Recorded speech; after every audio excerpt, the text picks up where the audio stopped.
శాలువా ఏంటి? మీ అవతారం ఏంటండి? నేను ఊరికే కప్పుకున్నాను స్నేహ. ఏ మగాడి జీవితంలో 3 ముళ్ళు తప్ప 6 ముళ్ళు ఉండకూడదు.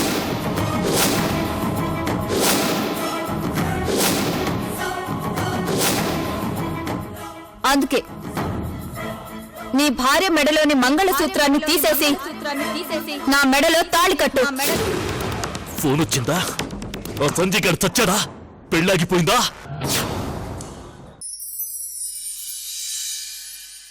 ఏంటమ్మా ఇది? ఎంతో గౌరవం, పరువు, ప్రతిష్టలు కలిగిన మన కుటుంబం ఈ రోజు ఈ పందిట్లో అందరి ముందు తలదించుకోవటం ఎంత బాధాకరమో ఒక్కసారి ఆలోచించు తల్లి. ఎవరు ఎన్ని చెప్పినా నా నిర్ణయంలో మార్పు లేదు. నీ నిర్ణయం అదే అయితే నా నిర్ణయం కూడా చెప్తాను విను. నా కూతురు మంగళసూత్రాన్ని ఎట్టి పరిస్థితుల్లోనూ తీయదు. తీయాలి.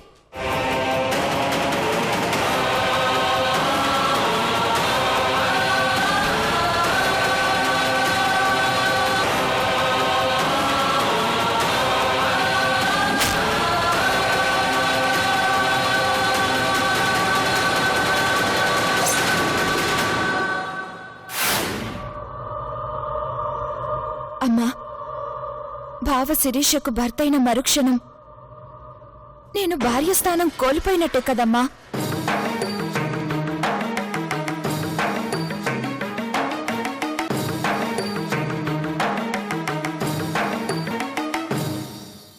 అప్పుడు ఇదున్నా లేనట్టే కదమ్మా.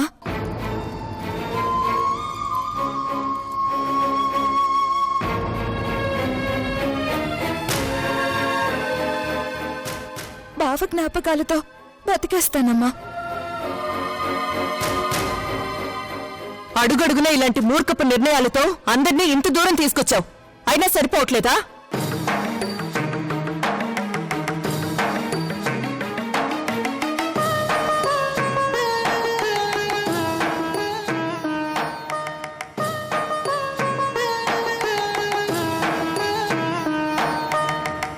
దుర్ముహూర్తం వచ్చేస్తుంది బావా, నువ్వేం ఆలోచించుకో. నా మెడలోని మంగళసూత్రాన్ని తీసేయ్.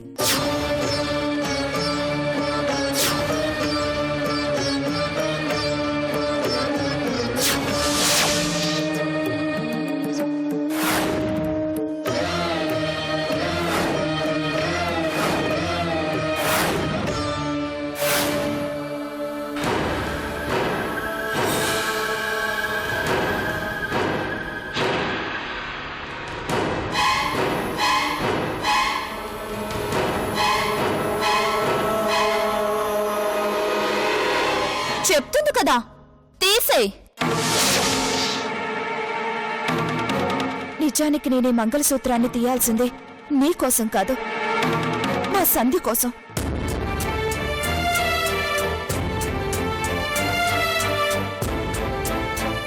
ఈ తాళిని త్యాగం చేయాల్సిందే మా సంధి కోసం.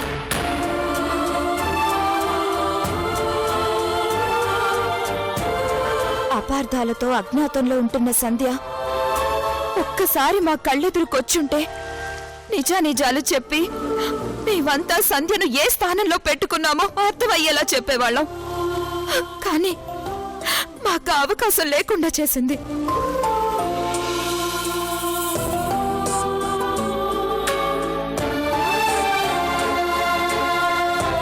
సంధి వచ్చేంత వరకు ఇది 10 రూపాయల పసుపు తాడే కాని తాళిబొట్టు కాదు అనుకున్నాను.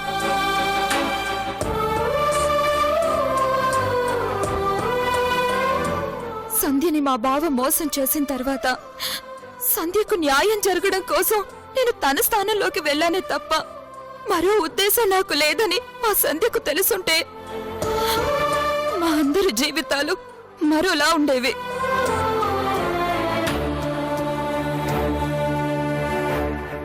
తల్లిదండ్రులుగా మేం చేయి చేసుకున్నా, అత్తమామలుగా వాళ్ళు మందలించినా మా మాట వినకుండా మొండిగా సంధ్య స్థానంలోకి వెళ్లి పరిస్థితి ఇంతవరకు తెచ్చింది.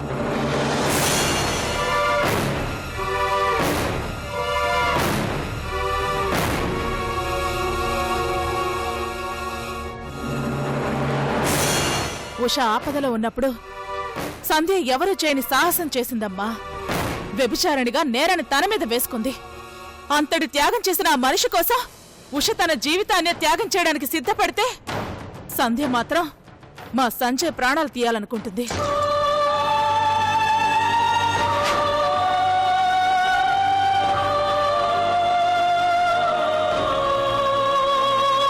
ఏం చేస్తాం? దేవుడు మా అందరి తలరాతల్ని ఇలా రాశాడు. ఇంకా ఆపుతారా మీ స్టోరీలో? ఇది పెళ్ళి అనుకుంటున్నారా, మీటింగ్ అనుకుంటున్నారా?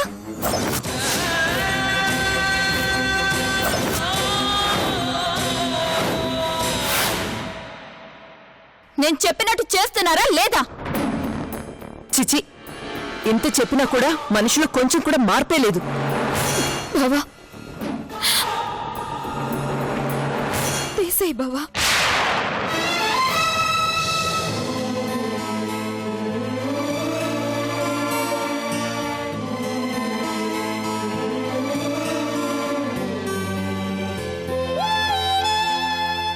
మంగళసూత్రం కోసం నిరాహార దీక్షలు చేసిన ఆడవాళ్ళని చూశాను. ఆ మంగళసూత్రాన్ని భర్తనే తీసేయమని అడుగుతున్న ఆడదాన్ని నిన్ను మాత్రమే చూస్తున్నాను. మనకున్నది ఒకే ఒక్క దారి బావా. నా మాట విను బావా.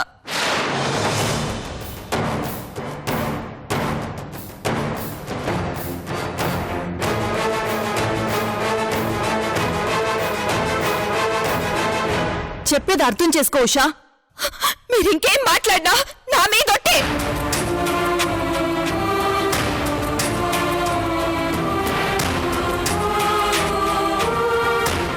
తీసే బావా. మాంగళ్యం తంతునా నేనంటూ తాళి కట్టిన వేళ వేశాను ఒట్టు. మమ జీవన హేతునా అంటూ ఏడడుగులు నిన్ను నడిపాను చుట్టూ.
రోజులు ఈ సంజయ్ గురించి గొప్పగా ఊహించుకున్నాను కాబట్టి గుండెల్లో పెట్టుకుని ఆరాధించాను.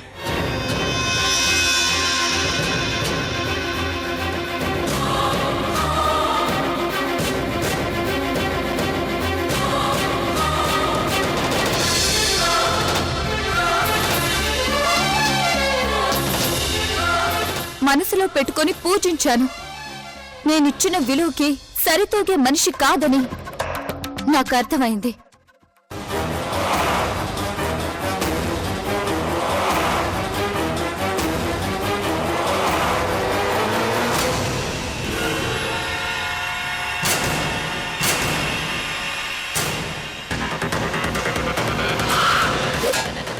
మొన్న సంధ్య, నిన్న ఉష, ఈ రోజు శిరీష, మరి రేపు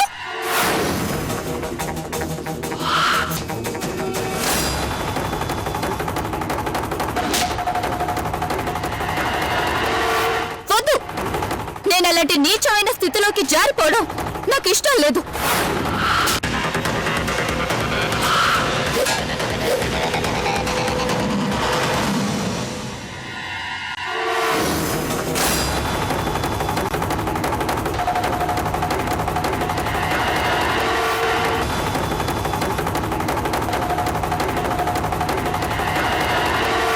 ఇంతకు ముందు క్షణం వరకు నువ్వు లేకపోతే బతకలేనని అనుకున్నాను.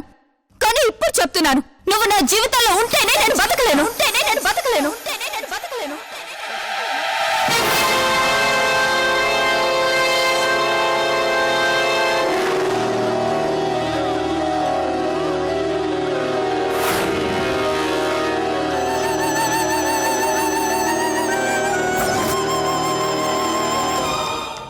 Now the game is end.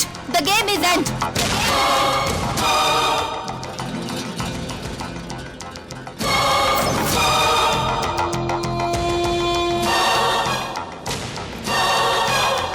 Dad, పదండి వెళ్దాం.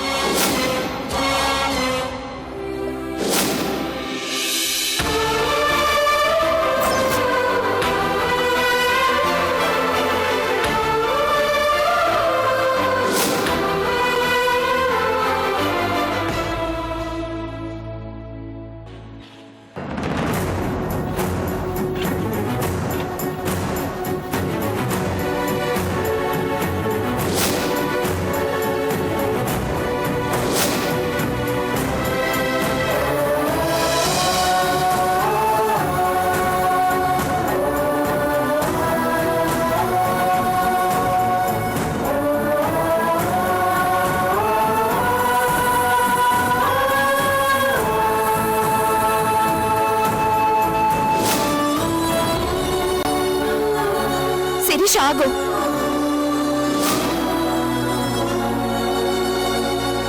నీ త్యాగంలో అర్థం ఉంది. నేను ఇతన్ని చేసుకోవడంలో అర్థం లేదు.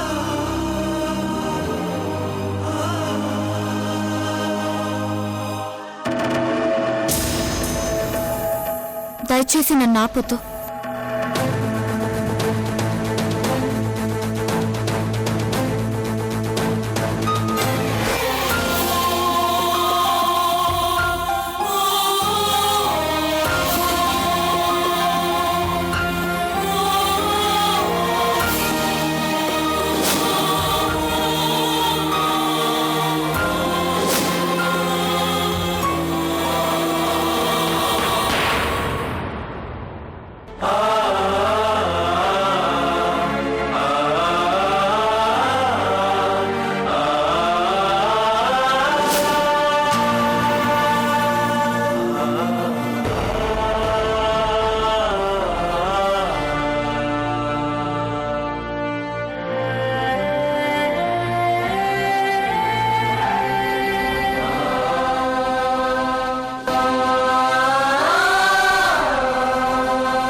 చూసారా ఏం జరిగిందో చూసారా? మిమ్మల్నేనండి. మీరు చూసారా లేదు చెప్పండి.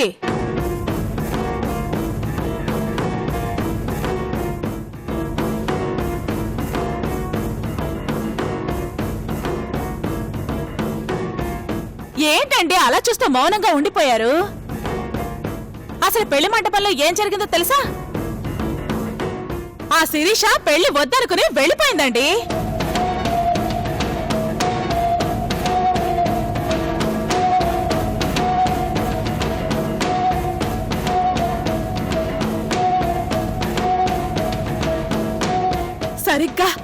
సరిగ్గా ముహూర్త సమయానికి ఆ దేవుడు శిరీషకి జ్ఞానోదయం చేశాడండి.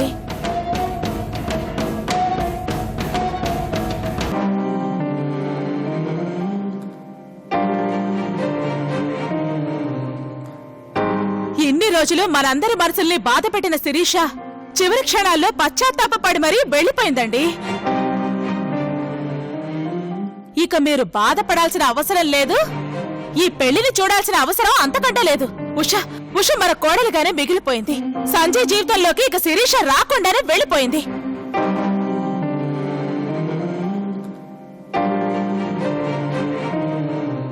అందరూ ఎంత సంతోషంగా ఉన్నారో ఒక్కసారి మీరే బయటకు చూడండి.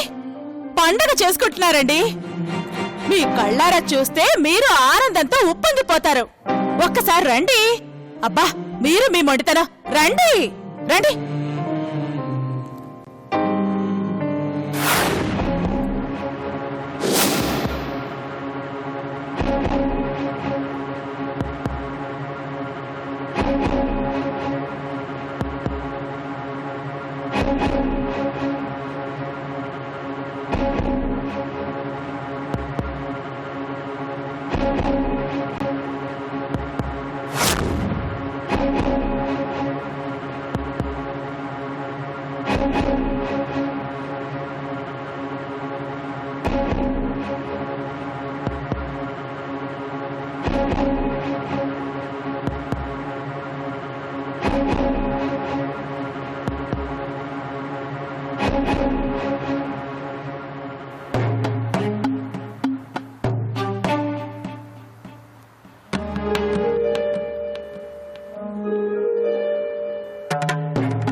ఏమండి మాట్లాడరేంటండి?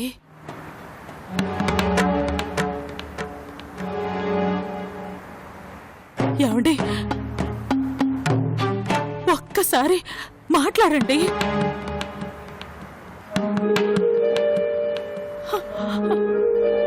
ఏమండి ఏమండి ఏమండి మాట్లాడండి.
అన్నయ్యా, ఈయనకేమైందన్నయ్యా? మాట్లాడరేంటి?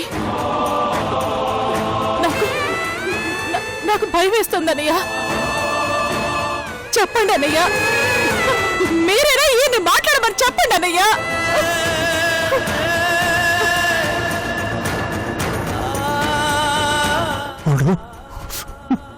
వాడు మాట్లాడలేడమ్మా.